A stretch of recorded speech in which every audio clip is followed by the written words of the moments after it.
ಕೆಲವೊಂದು ಜರ್ನೀಸ್ ಬಂದು ನಾವು ಅಂದ್ಕೊಂಡಿರೋ ಥರ ಆಗಲ್ಲ, ಕೆಲವೊಂದು ಜರ್ನೀಸ್ ಬಂದು ಅನ್ಪ್ಲ್ಯಾನ್ಡ್ ಆಗಿ ಇರುತ್ತೆ. ಅದೇ ಥರ ಇವತ್ತು ನಮ್ಮದು ಇನ್ನೊಂದು ಅನ್ಪ್ಲ್ಯಾನ್ಡ್ ಜರ್ನಿ ಮಾಡ್ತಾ ಇದ್ದೀವಿ. ಇದು ಎಲ್ಲಿಂದ ಅಂದರೆ ಬೆಂಗಳೂರಿಂದ ಕೊಯಂಬತ್ತೂರಿಗೆ ಹೋಗ್ತಾ ಇದ್ದೀವಿ ಇವತ್ತು ನಾವು, ಟೋಟಲ್ ಫುಲ್ ಫ್ಯಾಮಿಲಿ ಅವರು ನಾವೆಲ್ಲರೂ. ಇದು ಏನಕ್ಕೆ ನಾವು ಬೆಂಗಳೂರಿಂದ ಕೊಯಂಬತ್ತೂರಿಗೆ ಹೋಗ್ತಾ ಇದ್ದೀವಿ ಅಂದರೆ ಶ್ರೀಚಕ್ರನ ಮನೆಗೆ ತರೋದಕ್ಕಾಗಿ. ಇವತ್ತು ಹೋಗ್ತಾ ಇರೋ ಅಂಥ ಜರ್ನಿ ಬಂದು it's not a road shop ಅಥವಾ ಇದು ರೋಡ್ ಟ್ರಿಪ್ ಅಲ್ಲ, ಶಾಪಿಂಗ್ ಅಲ್ಲ, ಇದು ಏನೂ ಅಲ್ಲ. ಇಟ್ಸ್ ಪ್ಯೂರ್ಲಿ ಅ ಡಿವೈನ್ ಕಾಲ್ ಅಂತಲೇ ಹೇಳ್ಬೋದು. ಸೊ ಇದೊಂದು ಪವಿತ್ರವಾಗಿರುವಂಥ ಕರೆ. ನಾವು ಇವತ್ತು ತುಂಬ ದೊಡ್ಡ ಕೆಲಸ ಮಾಡೋಕ್ಕೆ ಹೋಗ್ತಾ ಇದ್ದೀವಿ. ಆ್ಯಂಡ್ ಇವತ್ತು ಬಂದು ವೈಕುಂಠ ಏಕಾದಶಿ ಬೇರೆ. ಸೊ ನಾವು ಮಾಡ್ತಾ ಇರೋ ಜರ್ನಿ ಬಂದು ಪ್ಯೂರ್ಲಿ ಡಿವೈನ್ ಕಾಲ್ ಅಂತ ಹೇಳಿದೆ. ನಾವು ಆಲ್ರೆಡಿ ಅರ್ಲಿ ಮಾರ್ನಿಂಗೇ ನಾವು ಸ್ಟಾರ್ಟ್ ಮಾಡಿದ್ದಾಯಿತು ನಮ್ಮ ಜರ್ನಿನ. ಸ್ವಲ್ಪ ತುಂಬ ಕತ್ಲಿತ್ತು ಅಂತ ಹೇಳಿ ನಾವು ವಿಡಿಯೋ ಬಂದು ಸ್ಟಾರ್ಟ್ ಮಾಡೋಕ್ಕಾಗಿರಲಿಲ್ಲ. ಈಗ ನಾವು ನಮ್ಮ ಇ ವಿ ಕಾರಿಂದ ನಾವು ಬೆಂಗಳೂರಿಂದ ಕೊಯಂಬತ್ತೂರಿಗೆ ಆಲ್ಮೋಸ್ಟ್ ರೋಡ್ ಟ್ರಿಪ್ನ ನಾವು ರೀಚ್ ಆಗೋಗಿದೆ. ಮಿಕ್ಕಿದ ಅಪ್ಡೇಟ್ಸ್ನ ನಾನು ಹೋಗ್ತಾ ಕೊಡ್ತಾ ಹೋಗ್ತೀನಿ. Thank you.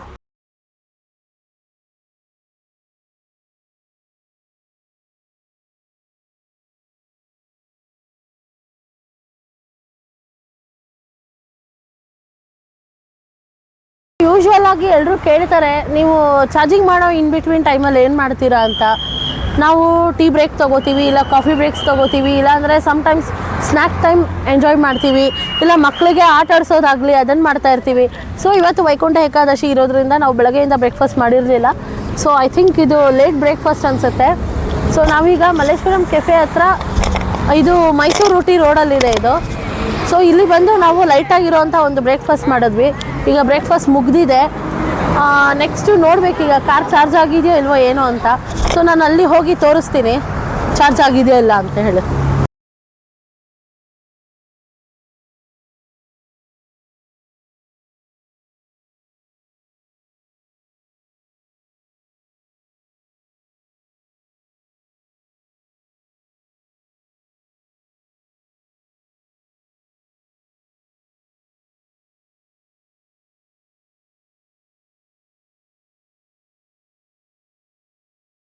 Om Namo Bhagavate Vasudevaya. The gates of Vaikuntha are open on this auspicious day.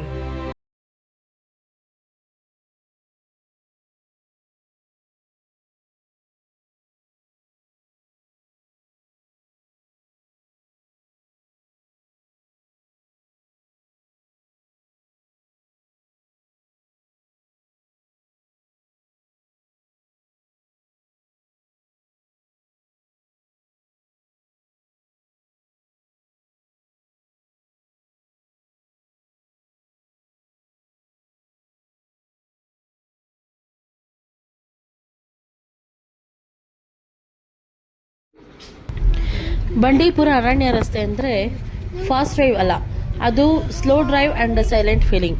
ಈ ರಸ್ತೆ ಮೂಲಕ ಹೋದರೆ ಮೊದಲೇ ಫೀಲಿಂಗ್ ಚೇಂಜ್ ಆಗಿರುತ್ತೆ. ಎರಡೂ ಕಡೆ ಡೆನ್ಸ್ ಕಾಡಾಗಿರುತ್ತೆ. ಮಧ್ಯದಲ್ಲಿ ಒಂಟಿ ರಸ್ತೆ, ಹಾರನ್ ಬೇಡ, ಜಾಸ್ತಿ ಸ್ಪೀಡ್ ಬೇಡ, ನೇಚರ್ ಜೊತೆ ಮಾತಾಡೋ ತರಹ ಇರುತ್ತೆ. ಮಾರ್ನಿಂಗ್ ಅಥವಾ ಈವ್ನಿಂಗ್ ಟೈಮ್ ಹೋದರೆ ರೋಡ್ ಸೈಡ್ ಜಿಂಕೆ ಕಡೆಗೆ ನಿಂತು ಇರೋ ಮಯೂರ, ಅದೃಷ್ಟ ಇದ್ದರೆ ದೂರದಲ್ಲಿ ಆನೆ ಕೂಡ ಕಾಣಬಹುದು ನೀವು. ಆದರೆ ಕಾರನ್ನು ಮಾತ್ರ ನಿಲ್ಲಿಸಬಾರ್ದು. ಇಲ್ಲಿ ಒಂದು ರೂಲ್ ಇದೆ, ರಾತ್ರಿ ಟೈಮ್ನಲ್ಲಿ ರಸ್ತೆ ಕ್ಲೋಸ್ ಆಗಿರುತ್ತೆ, ಅದಕ್ಕೆ ಟೈಮಿಂಗ್ ನೋಡಿಕೊಂಡು ಹೋಗಬೇಕು. ಫೋಟೋ ವಿಡಿಯೋ ಎಲ್ಲ ಮನಸ್ಸಲ್ಲೇ ಸೇವ್ ಮಾಡ್ಕೋಬೇಕು. ಬಟ್ ನಾನು ಆದಷ್ಟು ಯಾವ್ದು ಪಾಸಿಬಲ್ಲು ಅದನ್ನು ನಾನು ವೀಡಿಯೋಸ್ ತೊಗೊಂಡಿದ್ದೀನಿ. ಬಂಡೀಪುರ ರಸ್ತೆ ಅಂದರೆ ಗಾಡಿ ಓಡಿಸೋದೇ ಅಲ್ಲ, ಅದೊಂದು ಮೆಡಿಟೇಷನ್ ಥರ. ಕಡಿಮೆ ಸೌಂಡು, ಸ್ಪೀಡ್ ಕಡಿಮೆ ಇರುತ್ತೆ, ನೇಚರ್ ಫೀಲಿಂಗ್ ಮಾಡ್ಬೋದು. ಆ್ಯಂಡ್ ಇವಾಗ ಊಟಿ ಮತ್ತು ನೀಲಗಿರಿ ರೋಡ್ ಸೈಡಲ್ಲಿ ಹೋಗ್ತಾ ಇದ್ದೀವಿ. ಈ ಬಂಡೀಪುರ ರಸ್ತೆ ಟ್ರಿಪ್ನ ಹೈಲೈಟೇ ಹೇಳ್ಕೋಬೇಕು.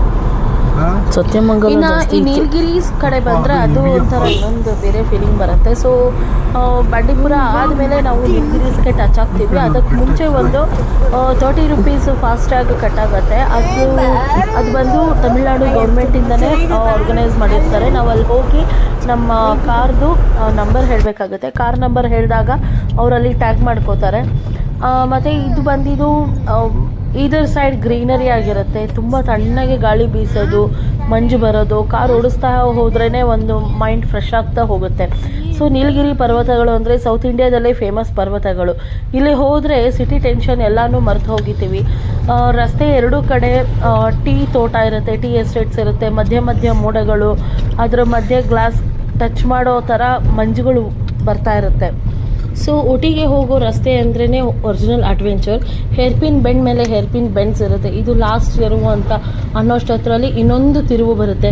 ನಿಧಾನವಾಗಿ ಡ್ರೈವ್ ಮಾಡಬೇಕು, ಪೇಷನ್ಸ್ ಮಾತ್ರ ತುಂಬ ಬೇಕಾಗಿರುತ್ತೆ.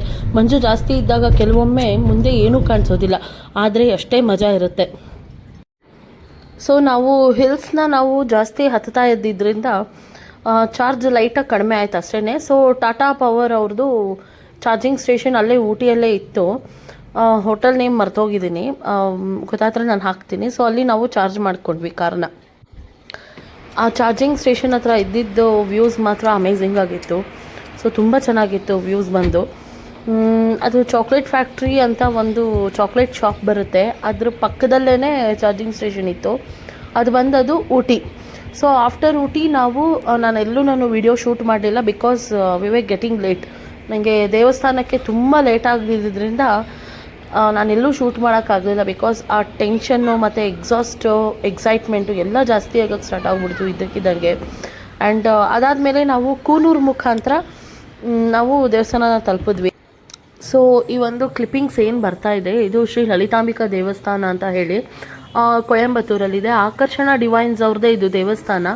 ಇದು ವಿತಿನ್ 6 o'clock ಒಳಗಡೆ ನಾವು ಈ ಟೆಂಪಲ್ಗೆ ಬಂದು ತಲುಪಬೇಕಾಗುತ್ತೆ. ಅದಾದಮೇಲೆ ರೆಸ್ಟ್ರಿಕ್ಟ್ ಇದೆ, ಅಲ್ಲಿ ಯಾರೂ ಹೋಗಂಗಿಲ್ಲ. ಎಂತಕ್ಕಂದರೆ ಅಲ್ಲಿ ಆನೆಗಳು ಓಡಾಟ ಜಾಸ್ತಿ ಇರೋದ್ರಿಂದ ಸೊ ಅದೆಲ್ಲ ರೋಡ್ ಮಧ್ಯೆನೇ ಬಂದು ನಿಂತ್ಕೊಂಡ್ಬಿಡುತ್ತೆ. ಸೊ ನಮ್ಮ ಶ್ರೀಚಕ್ರನ ಅಮ್ಮನ ಹತ್ರನೇ ಇಟ್ಟು ಪೂಜೆ ಮಾಡಿಕೊಟ್ರು. ಅದಕ್ಕೆ ಮುಂಚೆನೇ 45 ಡೇಸಿಂದ ಅದು ಪೂಜೆ ಆಗ್ತಾನೆ ಇತ್ತದು ನಮ್ಮ ರಾಶಿ ನಕ್ಷತ್ರದ ಪ್ರಕಾರವಾಗಿ. ಸೊ ಅಲ್ಲಿ ಪುರೋಹಿತರು ಬಂದು ಅಲ್ಲಿ ನಮ್ಮದೇ ಶ್ರೀಚಕ್ರನ ಇಟ್ಟು ಪೂಜೆ ಮಾಡ್ತಾ ಇದ್ದಾರೆ. ಸೊ ಮಂಗಳಾರತಿ ಮಾಡ್ತಾಯಿದ್ರು. ನಾವು ಹೋಗಲಿಲ್ಲ. ಇದು ಬಂದಿದ್ದು ಶ್ರೀಚಕ್ರ ಓನರ್, ಅಂದರೆ ಅವರು ಆಕರ್ಷಣಾ ಡಿವೈನ್ಸ್ ಯಾರು ಮಾಡ್ತಾರೆ ಅವರೇ ನನಗೆ ಇದು ವಿಡಿಯೋ ಮಾಡಿ ಕಳಿಸಿದ್ದು. ಅಟ್ಲೀಸ್ಟ್ ನೀವು ಫೋನಲ್ಲಾದರೂ ದರ್ಶನ ಮಾಡ್ಕೊಳ್ಳಿ ಅಂತ ಹೇಳಿ. ಬಿಕಾಸ್ ನಮಗಲ್ಲಿ ತುಂಬ ಲೇಟ್ ಆಗಿದ್ದರಿಂದ ಅಲ್ಲಿ ತಲುಪಕ್ಕಾಗಲಿಲ್ಲ, ಇನ್ ಟೈಮ್ ನಾವು ರೀಚ್ ಆಗೋಕ್ಕಾಗಲಿಲ್ಲ. ಸೊ ಅವರೇ ನನಗೆ ವಿಡಿಯೋ ಕ್ಲಿಪ್ಪಿಂಗ್ಸ್ನ ಕಳಿಸ್ಕೊಟ್ರು. ಬಟ್ ನಾನು ಹೋಗಿದ್ದ ಕೆಲಸ ನನಗೆ ಮೇಯ್ನಾಗಿ ಬೇಕಾಗಿದ್ದು ಶ್ರೀಚಕ್ರ ವೈಕುಂಠ ಏಕಾದಶಿ ದಿನ ಬಿಫೋರ್ ಸನ್ಸೆಟ್ಟು ಬಂದು ನನ್ನ ಕೈನಲ್ಲಿ ಸೇರಬೇಕು ಅನ್ನೋದು ನನ್ನದೊಂದು ಆಸೆ ಇತ್ತು. ಅದರಂತೆಯೇ ಆಯಿತು. ಸೊ ಪಾಪ ಅವರು ನಮಗೆ ಅಲ್ಲಿಂದ ತಂದುಕೊಟ್ರು, ದೇವಸ್ಥಾನದಿಂದ ಎಲ್ಲೋ ಬೇರೆ ಕಡೆ ಮೀಟಾಗಿ ಅವ್ರ ಆಫೀಸ್ನಲ್ಲೇ ನಾವು ಸಿಕ್ಕಿ ತೊಗೊಂಡ್ವಿ. ಸೊ ಫೈನಲಿ ನಾವು ಶ್ರೀಚಕ್ರನ ತಗೊಂಡಾಗಿದೆ. ಅನ್ಫಾರ್ಚುನೇಟ್ಲಿ ನಾವು ದೇವಸ್ಥಾನದಲ್ಲಿ ತಗೋಬೇಕಾಗಿತ್ತು, ಬಟ್ ಹೋಗೋಕ್ಕಾಗಲಿಲ್ಲ. ಏನು ರೀಸನ್ ಅಂದರೆ ಸ್ವಲ್ಪ ನಾವು ಊಟಿ ರೋಡ್ ತೊಗೊಂಡಿದ್ದರಿಂದ ಘಾಟ್ ಸೆಕ್ಷನ್ ಬಂದು ಜಾಸ್ತಿ ಆಗಿಬಿಡ್ತು. ಆ್ಯಂಡ್ ಮತ್ತು ಇಲ್ಲಿ ಕೊಯಂಬತ್ತೂರು ದೇವಸ್ಥಾನದಲ್ಲಿ ಬಂದು 6 o'clock ಆದಮೇಲೆ ಬಂದು ತುಂಬ ಆನೆ ಓಡಾಟ ಜಾಸ್ತಿ ಇರುತ್ತೆ. ಸೊ ಈ ಕಡೆ ದೇವಸ್ಥಾನ ಕಡೆ ಯಾರೂ ಇರೋದಿಲ್ಲ, ನಿರ್ಜನವಾಗಿರೋ ಪ್ರದೇಶ ಅಂತ ಹೇಳಿದ್ದಕ್ಕಾಗಿ ನಾವು ಆಫೀಸಲ್ಲೇ ತಗೊಂಡಾಗಿದೆ. ಸೊ ಇನ್ನು ಶ್ರೀಚಕ್ರ ಅನ್ಬಾಕ್ಸಿಂಗು ಮತ್ತು ರಿವೀಲಿಂಗ್ ಒಂದು ಬಾಕಿ ಇದೆ. ಸೊ ನಾಳೆ ನಾವು ಅದನ್ನು ಮನೇಲೇ ಮಾಡ್ತೀವಿ. ಇವಾಗ ನಾವು ಇಲ್ಲಿ ನಾಗರಕೋಯಿಲ್ ಆರ್ಯಭವನ್ ಅನ್ನೋ ಹೋಟೆಲ್ಗೆ ಬಂದಿದ್ದೀವಿ. ಮಧ್ಯಾಹ್ನ ಕೂಡ ನಾವೇನೂ ಊಟ ಮಾಡೋಕ್ಕಾಗಲಿಲ್ಲ, ತುಂಬ ಘಾಟ್ ಸೆಕ್ಷನ್ ಇದ್ರಿಂದ ಯಾವುದೂ ಒಂದು ಒಳ್ಳೆ ವೆಜ್ ಹೋಟೆಲ್ ಎಲ್ಲೂ ಸಿಗಲಿಲ್ಲ ನಮಗೆ. ಸೊ ಈ ವ್ಲಾಗ್ ಬಂದು ನಾಳೆ ಕಂಟಿನ್ಯೂ ಆಗುತ್ತೆ. ಇವಾಗ ಅದಕ್ಕೆ ಮುಂಚೆ ಇವಾಗ ನಾವಿಲ್ಲಿ ಏನೇನು ತೊಗೊಂಡ್ವಿ ಅಂತೆಲ್ಲ ಸುಮ್ಮನೆ ನಿಮ್ಮ ಹತ್ರ ಒಂದು ಸಣ್ಣದಾಗಿ ಶೇರ್ ಮಾಡ್ಕೊಳ್ತೀವಿ. ಈ ಆರ್ಯಭವನ್ ನಾಗರಕೋಯಿಲ್ ಹೋಟೆಲ್ ಬಂದು ಸದ್ಗುರು ಅವರ ಒಬ್ಬ ಭಕ್ತರದು. ಇಲ್ಲಿ ಲಿಂಗಭೈರವಿ ಕೂಡ ಪ್ರತಿಷ್ಠಾಪನೆ ಮಾಡಿದ್ದಾರೆ. ತುಂಬ ಸಾತ್ವಿಕವಾಗಿರುವಂಥ ಊಟಗಳು, ಎಸ್ಪೆಷಲಿ ಇವತ್ತಿನ ದಿನಕ್ಕೆ ಅಂದರೆ ಈ ಥರ ವೈಕುಂಠ ಏಕಾದಶಿ ದಿನಕ್ಕೆ ಮತ್ತು ಈ ಥರ ವ್ರತಾಚರಣೆಗಳಿಗೆ ಒಳ್ಳೊಳ್ಳೆ ಊಟಗಳನ್ನ ಅವರು ಸರ್ವ್ ಮಾಡ್ತಾರೆ. ಸೊ ಈ ಹೋಟೆಲ್ನಲ್ಲಿ ನಮಗೊಂದು ಮೆಡಿಕೇಟೆಡ್ ವಾಟರ್ ಕೊಟ್ಟಿದ್ದಾರೆ, ತುಂಬ ಚೆನ್ನಾಗಿದೆ ಅದು. ಆ್ಯಂಡ್ ನೆಕ್ಸ್ಟು ಇಡೀ ದಿನ ಬೆಳಗ್ಗೆ ನಾವು ಮೈಸೂರಲ್ಲಿ ಒಂದು ಕಾಫಿ ಕುಡಿದಿದ್ದು, ಇದು ಸೆಕೆಂಡ್ ಕಾಫಿ. ಟೈಮ್ ಎಷ್ಟು ಅಂದರೆ ಈಗ ಆಲ್ಮೋಸ್ಟ್ 7:45 8 ಗಂಟೆ ಆಗ್ತಾಯಿದೆ. ಸೊ ಇನ್ನೂ ಏನೇನು ತೊಗೊಂಡಿದ್ದೀವಿ ಅಂತೆಲ್ಲ ಮತ್ತೆ ನಾನು ಅಪ್ಡೇಟ್ ಮಾಡ್ತೀನಿ.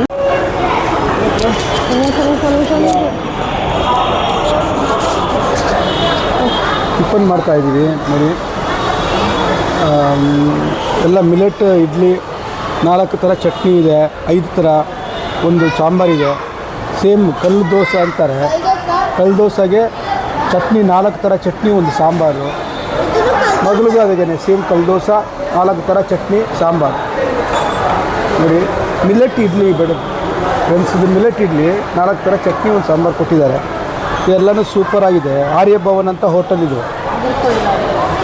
ನಾಗರ್ಕೋವಿಲ್ ಆರ್ಯ ಭವನ್ ಅಂದರೆ ತುಂಬ ಫೇಮಸ್ ಇದೆ, ತುಂಬ ಚೆನ್ನಾಗಿದೆ. ಒಂದು ಸತಿ ಬನ್ನಿ, ಬಂದರೆ ಯಾರನ್ನ. Once again I have taken idiyappam. With that they have served one sambar and it's a sweet coconut milk. So this is a sweet coconut milk and this is a spicy coconut milk. They have given a tadka for this and he has taken parota along with that pachadi. Some servings are there.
ಏನು ಮಾಡ್ತಾ ಇದೆಯಾ ಚಿನ್ನ?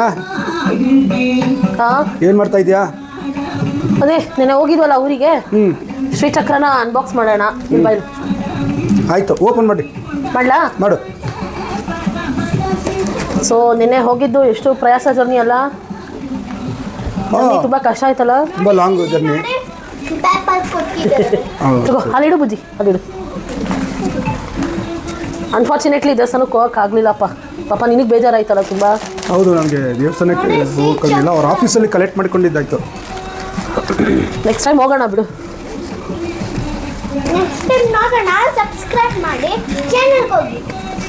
So ಅವರು ಮುಕುಂದನ್ ಅವರು ಏನು ಮಾಡಿದ್ದಾರೆ ಅಂದರೆ ತುಂಬ ಚೆನ್ನಾಗಿ ಪ್ಯಾಕ್ ಮಾಡಿ ಕೊಟ್ಟಿದ್ದಾರೆ. ಅದು ಒಂದೊಂದಾಗಿ ಎತ್ತು, ಇದನ್ನೆಲ್ಲ ತೆಗೆದುಬಿಡು. ಎನರ್ಜೈಸ್ಡ್ ಆಗಿದೆ ಆಲ್ರೆಡಿ. ಸೊ ಮತ್ತೆ ನಾವೇನು ತಂದು ಏನು ಎನರ್ಜೈಸ್ ಮಾಡೋಂಗೇನಿಲ್ಲ. ಶ್ರೀಚಕ್ರ ಆಲ್ರೆಡಿ ಎನರ್ಜೈಸ್ಡ್ ಆಗಿರೋದೆ. ಒಂದು ಲಲಿತಾಂಬಿಕೆ ಫೋಟೋ ಇದೆ, ಅರ್ಚನೆ ಮಾಡಿರೋ ಕುಂಕುಮ ಇದೆ. ಅಂದರೆ ಇದು ದೇವಸ್ಥಾನದ್ದು ಕುಂಕುಮ. ಪ್ರಸಾದ ಕೊಟ್ಟಿದ್ದಾರೆ. ಪ್ರಸಾದದಲ್ಲಿ ಏನಿದೆ, ಕುಂಕುಮ ಕೊಟ್ಟಿದ್ದಾರೆ. ಇದಕ್ಕೆ ಅವರು 45 ಡೇಸ್ ಇಟ್ಕೊಂಡು 45 ಡೇಸ್ ಇಟ್ಕೊಂಡು ಅವರು ಪ್ರಾಣ ಪ್ರತಿಷ್ಠಾಪನೆ ಮಾಡಿ ಎನರ್ಜೈಸ್ ಮಾಡಿದ್ದಾರೆ ಆಲ್ರೆಡಿ. ಸೊ ನಾವು ಮತ್ತೆ ಮನೆಗೆ ತಂದು ಏನು ಎನರ್ಜೈಸ್ ಮಾಡೋ ಅವಶ್ಯಕತೆ ಇಲ್ಲ. ಇದು ಡೈರೆಕ್ಟಾಗಿ ಪೂಜೆ ಮಾಡಬಹುದು. ಇದು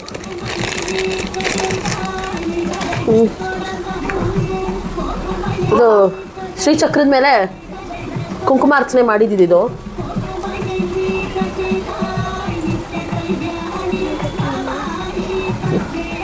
ಎಲ್ರಿಗೂ ಒಳ್ಳೇದು ಮಾಡಲಿ ಅಮ್ಮ. ನೀವು ತೊಗೊಳ್ಳಿ. ಇದು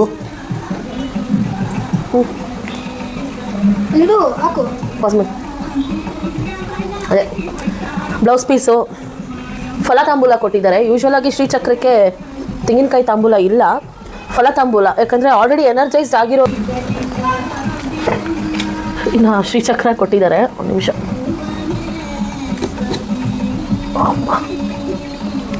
ಮಾಮೂಲಿ ಅವರು ಪ್ರಾಣ ಪ್ರತಿಷ್ಠಾಪನೆ ಮಾಡಿದ್ರು. ಅವರು ನಾವು ದೇವಸ್ಥಾನಕ್ಕೆ ಹೋಗಿದ್ರೆ ಅಲ್ಲೇ ಡೆಲಿವರಿ ತೊಗೊಳ್ತಾ ಇರೋದೊಂದು ಫೋಟೋ ತೊಗೋಬೋದಾಗಿತ್ತು. ಇದ್ದಿಡು. ಸೊ ಇದು ನಾವು 3 ಇಂಚು ಶ್ರೀಚಕ್ರನ 45 ಡೇಸ್ ಬ್ಯಾಕು. ಸೊ ಇದು ಕಂಪ್ಲೀಟ್ ಸೆಟ್. ಇದು ಹೇಗೆ ಅಂದರೆ ಇದು ಪೀಠ,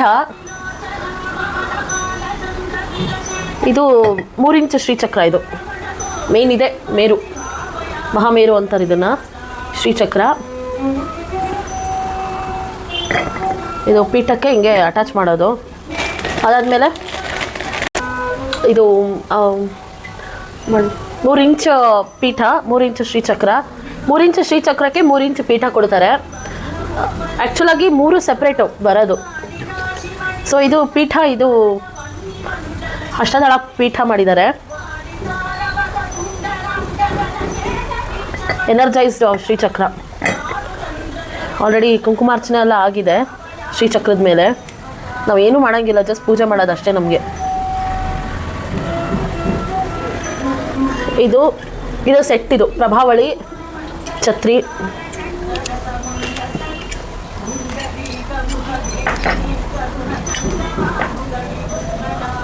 ಕಂಪ್ಲೀಟ್ ಪ್ರಭಾವಳಿ ಸೆಟ್ ಇದು.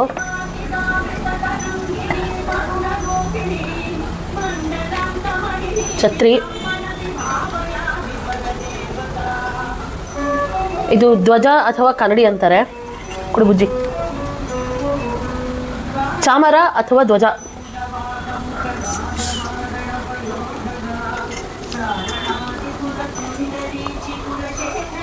ಕರೆಕ್ಟ್ ಆಗ್ತಾ ಇದ್ದೀನಲ್ಲ? ಕರೆಕ್ಟ್ ಆಗ್ತಾ ಇದ್ದೀನಾ? ಮಾತಾಡು, ಪರವಾಗಿಲ್ಲ. 2 ಕನ್ನಡಿ, 2 ಕನ್ನಡಿ ಇಡು ಅಷ್ಟೇ. ಇದು ಕಂಪ್ಲೀಟ್ ಸೆಟ್. ಇದು ಶ್ರೀಚಕ್ರ ನಾನು ಇನ್ನು ಪೀಠದ ಮೇಲೆ ಕರೆಕ್ಟಾಗಿ ಇಡಬೇಕು. ಇದೊಂದು ಮನೆಗೆ ಬರೋಕ್ಕೆ 45 ಡೇಸ್ ಆಯ್ತಿದು ಅಲ್ಲ? ಹೆಂಗನ್ನಿಸ್ತಾ ಇದೆ? ಓ, ತುಂಬ ಪವರ್ಫುಲ್ ಇರುತ್ತೆ ಇದು. ಚೆನ್ನಾಗಿರುತ್ತೆ ಇದು. ಕಟ್ ಮಾಡು. ಏನು ಚಿನ್ನಾರಿ, ಇವಾಗ ಪೂಜೆ ಮಾಡಿದ ತಕ್ಷಣ ಎಲ್ಲನೂ ಪ್ರಾಬ್ಲಮ್ ಎಲ್ಲ ಸಾಲ್ವ್ ಆಗಿಬಿಡುತ್ತಾ? ಯಾವ ಥರ ಪ್ರಾಬ್ಲಮ್ಮು? ಮನೆಯಲ್ಲಿ ಎಷ್ಟೋ ಜನಕ್ಕೆ ಸಮಸ್ಯೆಗಳಿರುತ್ತೆ, ಅವ್ರದ್ದು ಮಾನಸಿಕವಾಗಿಯೂ ಇರುತ್ತೆ, ಮನೇಲಿ ಫೈನಾನ್ಷಿಯಲ್ ಆಗಿ ಇರ್ಬೋದು, ಎಲ್ಲ ಪರಿಹಾರ ಆಗ್ಬಿಡುತ್ತಾ ಶ್ರೀಚಕ್ರ ಪೂಜೆ ಮಾಡಿದ್ರೆ? ಶ್ರೀಚಕ್ರ ಪೂಜೆ ಮಾಡೋದ್ರಿಂದ ಎಲ್ಲ ಸಮಸ್ಯೆಗಳು ತೀರುತ್ತೆ ಅಂದರೆ ಹೌದು, ತೀರುತ್ತೆ. ನಿಮಗೆ ದುಡ್ಡು ಬೇಕಾ? ಖಂಡಿತವಾಗ್ಲೂ ಶ್ರೀಚಕ್ರ ಕೊಡುತ್ತೆ. ಆದರೆ ಲಕ್ಷ್ಮಿ ಬಂದು ಇಲ್ಲ, ಇಲ್ಲಿ ಶ್ರೀಚಕ್ರದಲ್ಲಿ ಲಕ್ಷ್ಮಿ ಅಲ್ಲ ಕೂತಿರೋದು, ಮಹಾಲಕ್ಷ್ಮಿ. ಯಾವ ಥರ ಮಹಾಲಕ್ಷ್ಮಿ ಅಂದರೆ ಅಷ್ಟದಶ ಭುಜಗಳುಳ್ಳವಳಂತ ಮಹಾಲಕ್ಷ್ಮಿ ಕೂತಿರೋದು. ಸೊ ನಾನು ದುರ್ಗಾ ಸಪ್ತಶತಿ ಪಾರಾಯಣ ಮಾಡುವಾಗ ನಾನು ನಿನಗೆ ಹೇಳಿದ್ದೀನಿ, ಮಹಾಲಕ್ಷ್ಮಿ, ಮಹಾ ಸರಸ್ವತಿ, ಮಹಾಕಾಳಿ ಅಂತ. ಈ 3 ಮಾ ಲಲಿತಾ ತ್ರಿಪುರ ಸುಂದರಿಯಾಗಿ ಈ ಶ್ರೀಚಕ್ರದಲ್ಲಿ ಕೂತಿದ್ದಾರೆ. 3 ಲಲಿತಾ ತ್ರಿಪುರ ಸುಂದರಿ ಅವಳು. 3 ಪುರಕ್ಕೂ ಅವಳೇ ಅತ್ಯಂತ ಸುಂದರಿಯಾಗಿ. ಮತ್ತು ಬಿಂದು ಮಧ್ಯದಲ್ಲಿ ಸುಧಾಸಾಗರ ಮಧ್ಯಸ್ಥಾಂ ಅಂತ ಹೇಳಿಬಿಟ್ಟು ಅಮೃತ ಕಳಶದ ಮಧ್ಯೆ ಅವಳು, ಇದು ಅವಳ ಮನೆ, ಇದು ಲಲಿತಾ ತ್ರಿಪುರ ಸುಂದರಿ ಮನೆ. ಆದರೆ ನಂಬಿಕೆಯಿಂದ ಪೂಜೆ ಮಾಡಬೇಕು. ನನಗೆ ಇವತ್ತು ಪೂಜೆ ಮಾಡಿದ ತಕ್ಷಣ ಇಮ್ಮಿಡಿಯೇಟಾಗಿ ದುಡ್ಡು ಬಂದುಬಿಡಲಿ ಅಂದರೆ ಬರಲ್ಲ, ನಿಜವಾಗ್ಲೂ ಬರಲ್ಲ. ನಂಬಿಕೆ ಅನ್ನೋದು ಈಗ ಎಲ್ರಿಗೂ ಯೂಶ್ವಲ್ ಆಗಿ ಕಾಮನ್ ಆಗಿ ಬರೋವಂಥ ಕ್ವೆಶನ್ ಅಂದ್ರೇನು? ಶ್ರೀಚಕ್ರ, ಶ್ರೀ ಅಂದ್ರೇನು? ಶ್ರೀ ಅಂದರೆ ಸಂಪತ್ತು, ಚಕ್ರ ಸಂಪತ್ತು ಕೊಡೋ ಅಂಥ ಚಕ್ರನ ಪೂಜೆ ಮಾಡಿದ ತಕ್ಷಣ ನಮ್ಮ ಮನೇಲಿ ದುಡ್ಡು ಫುಲ್ಲು ಸುರಿದೋಗ್ಬಿಡುತ್ತಾ ಅಂದರೆ ನಿಜವಾಗ್ಲೂ ಆ ಥರ ಆಗೋದಿಲ್ಲ. ಬರುತ್ತೆ, ನಾವು ಫೈನಾನ್ಷಿಯಲಿ ತುಂಬ ಚೆನ್ನಾಗಿರ್ತೀವಿ, ನಮಗೆ ಅಂಟಿರೋ ಅಂಥ ಕೆಲವೊಂದು ದರಿದ್ರಗಳೆಲ್ಲ ನಾಶ ಆಗುತ್ತೆ. ಇವಾಗ ಮಾನಸಿಕ ನೆಮ್ಮದಿ ಕೂಡ ಒಂದು ವೈಭವ. ಇವಾಗ ದುಡ್ಡಿದ್ರೂ ನೆಮ್ಮದಿ ಇರಲ್ಲ. ಬಟ್ ಈ ಥರ ಸ್ಪಿರಿಚುವಲ್ ಎನರ್ಜಿ ಇರೋ ಅಂಥ ಜನಗಳ ಹತ್ರ ಅವ್ರಿಗೆ ಬಂದ್ಬಿಟ್ಟು ನಂಗೆ ಸಾಂಗ್ ತುಂಬ ಕನ್ಫ್ಯೂಷನ್ ಆಗ್ತಾಯಿದೆ. ಅಷ್ಟದರಿದ್ರ ವಿನಾಶಿನಿ, ಅಷ್ಟದರಿದ್ರಗಳನ್ನೂ ವಿನಾಶ ಮಾಡುತ್ತೆ. ಯಾವ್ಯಾವ ಥರ ಅಷ್ಟದರಿದ್ರ? ನಮಗೆ ಕೋಪ ಬರೋದು ಒಂದು ದರಿದ್ರನೇ, ನಮಗೆ ಅಯ್ಯೋ ಅದಿಲ್ಲ ಇದಿಲ್ಲ ಅಂತ ಕೊರಗೋದು ಕೂಡ ಒಂದು ದರಿದ್ರ, ನನ್ನ ಕೈನಲ್ಲಿ ಆಗುತ್ತಾ ಇಲ್ವಾ ಅಂತ ಸೆಲ್ಫ್ ಕಾನ್ಫಿಡೆನ್ಸ್ ಇಲ್ಲದೆ ಇರೋದು ಕೂಡ ಇಟ್ಸ್ ಅ ಸಾರ್ಟ್ ಆಫ್ ದರಿದ್ರನೇ. ಸೊ ಆಮೇಲೆ ಮನೇಲಿ ನೆಮ್ಮದಿ ಇರಲ್ಲ, ಒಬ್ಬರ ಮೇಲೊಬ್ಬರು ಅನುಮಾನ ಪಡೋದು, ಈ ಥರ ಎಲ್ಲ ನೆಗೆಟಿವಿಟಿ ಇರೋದೆಲ್ಲನೂ ನಿಜವಾಗ್ಲೂ ಶ್ರೀಚಕ್ರ ಪೂಜೆಯಿಂದ ಹೋಗುತ್ತೆ. ಆಮೇಲೆ ಮೊದಲು ನಮಗೆ ಆಸೆ ಬರಬೇಕು, ಇದು ಎಲ್ಲರಲ್ಲೂ ತೊಗೊಳಕ್ಕಾಗೋದಿಲ್ಲ. ಇದು ಬಂದು ನಾನು ಪ್ರೌಡಾಗಿ ಹೇಳ್ಕೊಳ್ತೀನಿ, ನಾವೇ ಫಸ್ಟ್ ಜನ್ರೇಷನ್ನು ನಾವು ಶ್ರೀಚಕ್ರನ ಇಟ್ಟು ಪೂಜೆ ಮಾಡ್ತಾ ಇರೋದು. ಬಹುಶಃ ನಮ್ಮ ಪಾಸ್ಟ್ ಕರ್ಮಾಸ್ ಏನೇನಿತ್ತೋ ಏನೋ ಗೊತ್ತಿಲ್ಲ, ಅದೆಲ್ಲ ಕ್ಲಿಯರ್ ಆದಮೇಲೆ ಈ ಒಂದು ಜನ್ಮದಲ್ಲಿ ಶ್ರೀಚಕ್ರ ತಾಯಿನೇ ನಮ್ಮ ಮನೆಗೆ ನಿನ್ನ ಇರೋ ಅಂಥ ಜಾಗಕ್ಕೆ ನಾನು ನಿನ್ನ ಮನೆಗೆ ಬರ್ತೀನಿ ಅಂತ ಅವಳು ಆಯ್ಕೆ ಮಾಡ್ಕೊಂಡು ಬರ್ತಾಳೆ ಹೊರತು ನಾವು ಹೀಗೆ ಇರಬೇಕು ನಮ್ಮ ಲೈಫ್ ಅಂತ ನಾವು ಯಾರೂ ಪ್ಲ್ಯಾನ್ ಮಾಡ್ಲಿಕ್ಕೆ ಬರೋದಿಲ್ಲ. ಆಮೇಲೆ ಬೇರೆ ಏನು ಕ್ವಶನ್ ಕೇಳಿದೆ? ಹಾಂ, ಈಗ ಪೂಜೆ ವಿಧಾನ ಹೇಳಿದೆಯಲ್ಲ ನೀನು, ಅದಕ್ಕೆ ನೈವೇದ್ಯ ಏನು ಇಡಬೇಕು? ನೈವೇದ್ಯ ಬಂದು ಇದಕ್ಕೆ ಪಾಯಸಾನ್ನ ಪ್ರಿಯ ಇವಳು. ಆಮೇಲೆ ಪಾಯಸಾನ್ನ ಇಡ್ಬೋದು, ಗುಡಾನ್ನ ಇಡ್ಬಹುದು. ಗುಡಾನ್ನ ಅಂದರೆ ಬೆಲ್ಲದ ಅನ್ನ. ನಮ್ಮಮ್ಮ ಎಲ್ಲ ಹೆಂಗೆ ಮಾಡೋರು ಅಂದರೆ ಗುಡಾನ್ನನ ಹಾಲಲ್ಲೇ ಅಕ್ಕಿನ ಬೇಯಿಸೋರು. ಹಾಲು ಮತ್ತು ನೀರು ಹಾಕಿ ಸರ್ಟನ್ ರೇಷಿಯೋ ಅಂತ ಇರುತ್ತೆ, ಅದರಲ್ಲಿ ಹಂಗೆ ಮಾಡಿ ಅಕ್ಕಿನ ಅನ್ನ ಮಾಡೋರು. ಹಾಲಲ್ಲೇ ಬೇಯಿಸಿ ಅದನ್ನ ಅನ್ನ ಮಾಡಿ ಆಮೇಲೆ ಲಾಸ್ಟಿಗೆ ಬೆಲ್ಲ ಹಾಕೋರು. ಅದನ್ನ ಗುಡಾನ್ನ ಅಂತಾರೆ, ಪಾಯಸಾನ್ನ ಅಲ್ಲ. ಬರೀ ಹಾಲಲ್ಲಿ ಮಾಡೋದು ಪಾಯಸ ಅನ್ನ. ಪಾಯಸ ಅನ್ನ ಪ್ರಿಯಳು ಇವಳು. ಮೇಯ್ನ್ ಆಗಿ ಪಾಯಸನ್ನ ಇಷ್ಟ. ಗುಡಾನ್ನ ಅಂದ್ರೆ ಬೆಲ್ಲದನ್ನ. ಏನು ಅವತ್ತಿನ ದಿನ ಏನು ಮಾಡೋಕ್ಕಾಗಿಲ್ವಾ, ಮಧುಪರ್ಕ ನೈವೇದ್ಯ ಅಂತಾನು ಹೇಳ್ತಾರೆ. ಮಧುಪರ್ಕ ನೈವೇದ್ಯ ಅಂದ್ರೆ ಮಧು ಅಂದ್ರೆ ಜೇನುತುಪ್ಪ, ಹನಿ. ಪ್ಯೂರ್ ಆಗಿರೋ ಅಂಥ ಹನಿನ ಒಂದೇ ಒಂದು ಉದ್ಧರಣೆ ಅಥವಾ ಒಂದು ಚಮಚನ ಅವಳು ಮುಂದೆ ನೈವೇದ್ಯ ಮಾಡಿ ಅದಕ್ಕೆ ಒಂದೇ ಒಂದು ಒಣದ್ರಾಕ್ಷಿ ಅಥವಾ ಒಂದೇ ಒಂದು ಗೋಡಂಬಿ ಇಟ್ಟರು ಸಾಕು. ಡ್ರೈ ಫ್ರೂಟ್ ಇಡ್ಬೋದು, ಬರೀ ಡ್ರೈ ಫ್ರೂಟ್ಸು ಇಡ್ಬೋದು. ಆಮೇಲೆ ಒಂದು ಹಣ್ಣು ಇಡಬೇಕು. ಇನ್ ಕೇಸ್ ಇಡೋಕ್ಕಾಗಲಿಲ್ಲ ಅಂದರೂ ಏನೂ ತೊಂದರೆ ಇಲ್ಲ. ಇದು ಯಾವುದೂ ಆಗಿಲ್ಲ ಅಂದರೂ 2 ಬಾಳೆಹಣ್ಣು ಇಟ್ಬಿಟ್ಟು ಪೂಜೆ ಮಾಡ್ಬೋದು. ಸೊ ಅವರವರ ಶಕ್ತಿ ಅನುಸಾರ. ಬಟ್ ಭಕ್ತಿ ಮಾತ್ರ ಭಾರಿ ಇಂಪಾರ್ಟೆಂಟು. ನಂಬಿಕೆಯಿಂದ ಪೂಜೆ ಮಾಡಿದ್ರೆ ಮನಸ್ಸಲ್ಲಿ ಅಂದ್ಕೊಂಡಿರೋದು ಸಿದ್ಧಿ ಆಗುತ್ತೆ. ಮನಸ್ಸಲ್ಲಿ ನಾವು ಏನು ಅಯ್ಯೋ ಇದು ಬೇಕಾಗಿತ್ತಲ್ಲ ಅಂತ ಅಂದ್ಕೊಂಡ್ರೇ ಸಾಕು, ನೋಡಿದ್ದು ನಮಗೆ ಬರುತ್ತೆ, ಕೈಗೆ ಬರುತ್ತೆ. ಮತ್ತು ಇವಳು ಬಂದು ಇದು ಅತಿ ರಹಸ್ಯ ಯೋಗಿನಿ. ಸೊ ಅವ್ರು ಆ್ಯಕ್ಚುಲಾಗಿ ಅವರು ಕೊಡುವಾಗ್ಲೇ ನೀವು ಪೂಜೆ ಮಾಡ್ತಾ ಇರೋದು ಯಾರಿಗೂ ಹೇಳಬೇಡಿ, ಏನೂ ಮಾಡಬೇಡಿ ಅಂತಲೇ ಅವರು ಹೇಳಿಬಿಟ್ಟೆ ಕೊಟ್ಟಿದ್ದು. ಆದರೆ ನಾನು ಯಾಕೆ ಹೇಳ್ತಾ ಇದ್ದೀನಿ ಅಂದರೆ ಈ ಕೇವಲ ಇದು ಒಂದು ಪುಣ್ಯ ನಮ್ಮಲ್ಲಿ ಮಾತ್ರ ಅಲ್ಲ, ಅಟ್ಲೀಸ್ಟ್ ಯಾರೋ ಈ ವಿಡಿಯೋ ನೋಡ್ತಾ ಇರೋರಿಗಾದರೂ ಸಿಗಲಿ. ಎಷ್ಟೋ ಜನಕ್ಕೆ ನೂರಾರು ದ್ವಂದ್ವಗಳಿರುತ್ತೆ. ನಿಮ್ಗೆ ಏನೇ ದ್ವಂದ್ವ ಇದ್ರೂ ನನಗೆ ಕಮೆಂಟ್ಸಲ್ಲಿ ಹಾಕಿ, ಸೊ ಕಂಪ್ಲೀಟಾಗಿ ಮಾಡೋಣ. ಆ್ಯಂಡ್ ಬಟ್ ದಯವಿಟ್ಟು ಯಾರೂ ನಾನ್ ವೆಜ್ ಮಾತ್ರ ತಿನ್ನಬಾರ್ದು. ರಾಜಸಿಕ ತಾಮಸಿಕ ಆಹಾರ ಪದ್ಧತಿ ಅತಿ ನಿಷೇಧ. ಅವತ್ತಿಗೆ ತಿನ್ನಂಗಿಲ್ಲ. ಸಾತ್ವಿಕ ಈರುಳ್ಳಿ ಬೆಳ್ಳುಳ್ಳಿ ಕೂಡ ತಿನ್ನಬಾರ್ದು. ಸರ್ಟೈನ್ ವೆಜಿಟೇಬಲ್ಸ್ ಕೂಡ ತಿನ್ನಬಾರ್ದು ಅಂತಾರೆ ಆಹಾರ ಕ್ರಮದಲ್ಲಿ. ಸೊ ಅದನ್ನು ಕೂಡ ನಾವು ಸ್ಟಾಪ್ ಮಾಡಿಬಿಡ್ಬೇಕಾಗತ್ತೆ. ಶ್ರೀಚಕ್ರ ಅಂದರೆ ಅತಿ ಮಡಿಯಾಗಿ ಪೂಜೆ ಮಾಡೋ ಅಂಥ ವಿಚಾರ. ಆಮೇಲೆ ನಿಮ್ಮನ್ನೆಲ್ರೂ ನಾನು ಇಷ್ಟು ಡೀಟೇಲ್ಡಾಗಿ ಬಹುಶಃ ನಾನೆಲ್ಲ ವಿಷಯನೂ ಕವರ್ ಮಾಡಿದ್ದೀನಿ ಅಂತ ಅಂದ್ಕೊತೀನಿ. ಚಿನ್ನ ನಂಗೆ ಇದು ಕಟ್ ಮಾಡೋಚಿನ ನನ್ನ ತಲೆ ಎಲ್ಲ ಅಲ್ಲಿಗೆ ಹೋಗ್ತಾ ಇದೆ ಚಿನ್ನ, ನಂಗೆ ಆಗ್ತಾ ಇಲ್ಲ ಹೇಳೋಕ್ಕೆ. ಸರಿ. ಸೊ ನಾನು ಮದುವೆ ಆಗಿರೋದು ನಾನು ಹುಟ್ಟಿರೋದು ಬಂದು ಒಂದು ನಿಮಿಷ ಚಿನ್ನದೆ. ಇವಾಗ ಇದು ಶ್ರೀವಿದ್ಯೆ ಕಲಿಯೋರು ಮಾತ್ರ ತಗೋಬೇಕಾ, ಇಲ್ಲ ನಾರ್ಮಲ್ ಆಗಿ ಪೂಜೆ ಮಾಡೋಕ್ಕೂ ತಗೋಬೋದಾ? ಇದು ಆಗಲೇ ಹೇಳದ್ನಲ್ಲ. ಸೊ ನಾವಿಬ್ರು ಶ್ರೀವಿದ್ಯಾ ತಂತ್ರದಲ್ಲಿರೋದ್ರಿಂದ ಗಣಪತಿ ಆವರಣ, ಯಂತ್ರ, ಮಂತ್ರ ಎಲ್ಲನೂ ಇರುತ್ತೆ. ಅದಾದಮೇಲೆ ಪಂಚಾದಶಿ, ಷೋಡಶಿ, ರಾಜಶ್ಯಾಮಲ ಅಂತ ಇದು ಕಂಪ್ಲೀಟ್ ಪ್ರಾಸೆಸ್. ಇದು ಶ್ರೀವಿದ್ಯಾ, ಅದು ಶ್ರೀ ಅನ್ನೋ ವಿದ್ಯೆನೇ ಕಲ್ತ್ಕೊಳ್ಳೋ ಅಂತ ಒಂದು ತಂತ್ರ. ಇದು 1.5 ವರ್ಷ ಇರುತ್ತೆ. ಇದನ್ನ ಕಲಿಬೇಕಂದ್ರೆ ಇದನ್ನ 1.5 ವರ್ಷ ಕಲಿಬೇಕಾಗತ್ತೆ. ಏನೋ ಸುಮ್ಮನೆ ಇರು. ಇದು ಬಂದು 1.5 ವರ್ಷ ಕಲ್ತ್ಕೋಬೇಕಾಗತ್ತೆ. ಸೊ ಅದಾದಮೇಲೆ ಇಲ್ಲ ನಮ್ಗೆ ಅಷ್ಟು ಟೈಮ್ ಇಲ್ಲ ಅಂದರೆ ಲಘು ನವಾವರಣ ಪೂಜಾ ಅಂದರೆ 9 ಆವರಣಗಳನ್ನ ಲಘು ಪೂಜೆ ಮಾಡ್ಬೋದು. ಅಂದರೆ ಪ್ರಿಸೈಸ್ಡ್ ಪೂಜಾ ಅಂತ ಹೇಳಿ ಒಂದು ಪ್ರಿಸೈಸ್ಡ್ ಆಗಿ ಮಾಡಿ ಕೊಟ್ಟಿದ್ದಾರೆ. ಇಲ್ಲ ಏನೂ ಆಗಲಿಲ್ವಾ, ಲಲಿತ ಸಹಸ್ರನಾಮನ 108 ಸತಿ ಹೇಳಿ ಕುಂಕುಮಾರ್ಚನೆ ಮಾಡಿ, ಈವನ್ ಅದು ನಿಮಗೆ ಶ್ರೀವಿದ್ಯಾಗೆ ಕನ್ವರ್ಟ್ ಆಗುತ್ತೆ.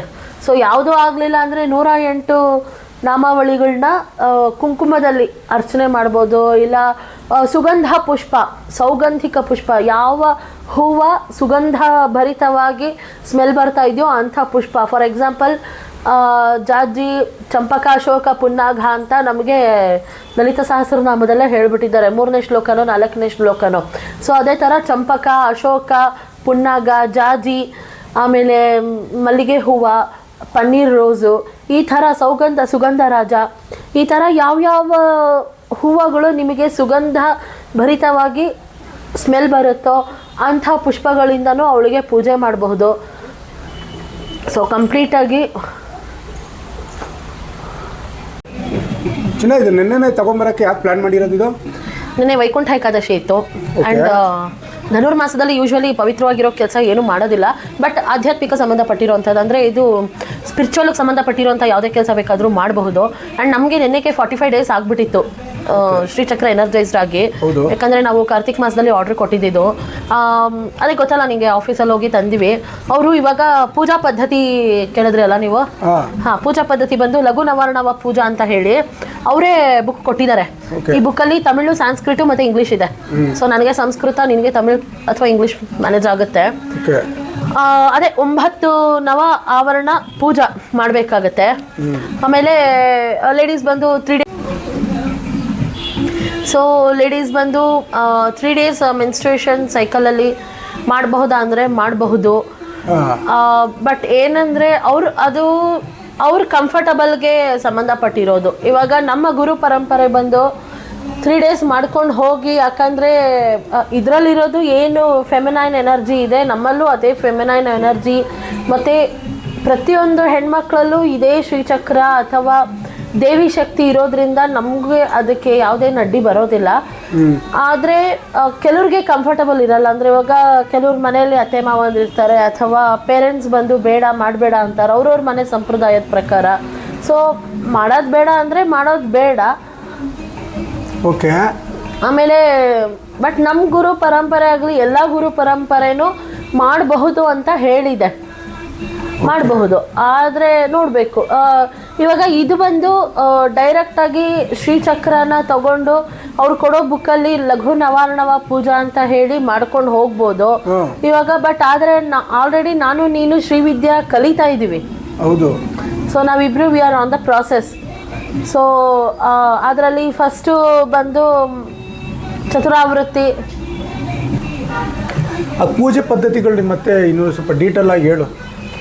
ಸೊ ಅದೇ ಇವಾಗ ನಾವಿಬ್ರೇನೋ ಶ್ರೀಚಕ್ರ ಕಲಿತಾ ಇದ್ದೀವಿ. ಅದರಲ್ಲಿ ಬಂದು ಗಣಪತಿ ಯಂತ್ರ, ಗಣಪತಿ ಮಂತ್ರ, ಚತುರಾವೃತ್ತಿ ಗಣಪತಿ ಪೂಜಾ ಬರುತ್ತೆ, ಮಹಾಗಣಪತಿ ಪೂಜಾ. ಅದಾದಮೇಲೆ ನೆಕ್ಸ್ಟು ರಾಜ ಶ್ಯಾಮಲ ಬರುತ್ತೆ. ಅದಾದಮೇಲೆ ವಾರಾಹಿ ಯಂತ್ರ, ಆಮೇಲೆ ಷೋಡಶಿ ಪಂಚಾದಶಿ ಅಂತ ಈ ಥರ ಲೆವೆಲ್ಡ್ ಪೂಜೆ ಇದೆ. ಅಂದರೆ first standard, second standard, higher primary, ಅದಾದಮೇಲೆ ಪೋಸ್ಟ್ ಗ್ರ್ಯಾಜುಯೇಷನ್ನು. ಸೊ ಈ ಥರ ಅದರಲ್ಲಿ ಸ್ಟೇಜಸ್ ಇದ್ದಾವೆ. ಇದು ಪ್ಯೂರ್ ಶ್ರೀವಿದ್ಯಾ ತಂತ್ರ ಅಥವಾ ಯಂತ್ರ ನಾವಿಬ್ರು ಕಲಿತಾ ಇದ್ದೀವಿ. ಇವಾಗ ಎಲ್ರಿಗೂ ಶ್ರೀವಿದ್ಯಾ ಕಲಿಯೋದಕ್ಕೆ ಟೈಮು ಇರಲ್ಲ. ಯಾಕಂದರೆ ಇದು ಬಂದು ಆಲ್ಮೋಸ್ಟ್ ನಮಗೆ 1 ವರ್ಷ ಆಗುತ್ತೆ ಒಂದೊಂದು. ಇವಾಗ ಮಹಾಗಣಪತಿ ಯಂತ್ರ ಮಂತ್ರನೇ 44 ಡೇಸು, ಅದಾದಮೇಲೆ ಯಂತ್ರ 44 ಡೇಸು, ರಾಜಶ್ಯಾಮಲ 44 ಅಥವಾ 88 ಡೇಸು, ವಾರಾಹಿ 88 ಡೇಸು, ಪಂಚಾದಶಿ, ಷೋಡಶಿ, ಈ ಥರ ಒಂದೊಂದು ಸರ್ಟೆನ್ ಡೇಸ್ ಇರುತ್ತೆ. ಸೊ ಇದು ಶ್ರೀವಿದ್ಯಾ ಕಂಪ್ಲೀಟಾಗಿ ವಿದ್ಯೆನ ಕಲ್ತ್ಕೊಳ್ಳೋದು. ಇವಾಗ 1.5 ಇಯರು ನಮಗೆ ಕಲಿಯೋಕ್ಕಾಗಲ್ಲಪ್ಪ ಅನ್ನೋರಿಗೆ ಲಘು ನವಾವರಣ ಪೂಜಾ ಅಂತ ಹೇಳಿ ಸರಳ ಪೂಜಾ, ಅದು ತುಂಬ ಸಿಂಪ್ಲಿಫೈಡ್ ಆಗಿ 1 ಅವರಲ್ಲಿ ಮುಗಿಸ್ಬಿಡ್ಬೋದು.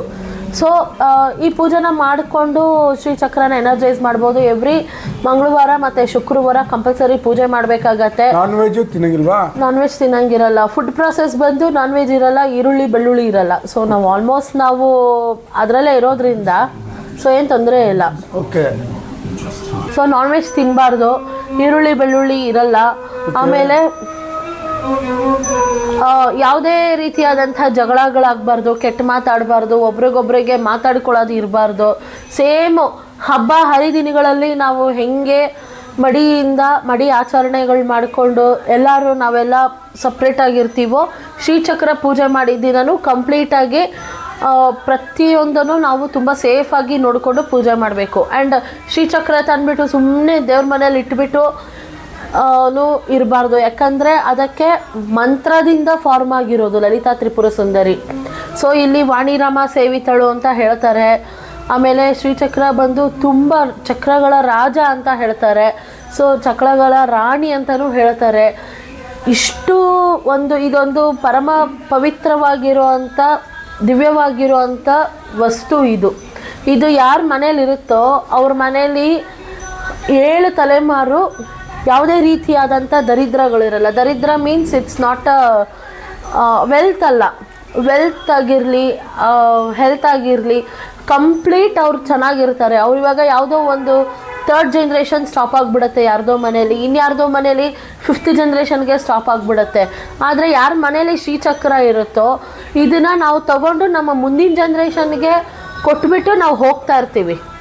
ಸೊ ಆ ಥರ ಇದೊಂದು ತುಂಬ ಗೌಪ್ಯವಾಗಿರುವಂಥ ವಿಚಾರಗಳು ಇದು.